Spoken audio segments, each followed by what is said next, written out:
السلام علیکم ورحمۃ اللہ وبرکاتہ۔ بسم اللہ الرحمن الرحیم۔ ایک فرض کے بارے میں۔ ایک اللہ کی ذات پر ایمان لانا فرض۔ قرآن میں اللہ تعالیٰ فرماتا ہے، اے ایمان والو اللہ تعالیٰ پر ایمان لاؤ۔ سورہ نساء آیت نمبر 136۔ خلاصہ: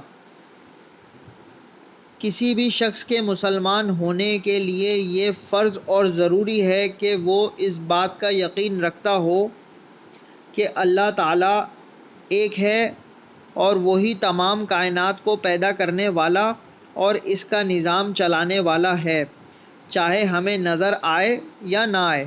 اللہ تعالیٰ ہم سب کو نیک ہدایت دے۔ میرے چینل کو لائک کیجیے، شیئر کیجیے، سبسکرائب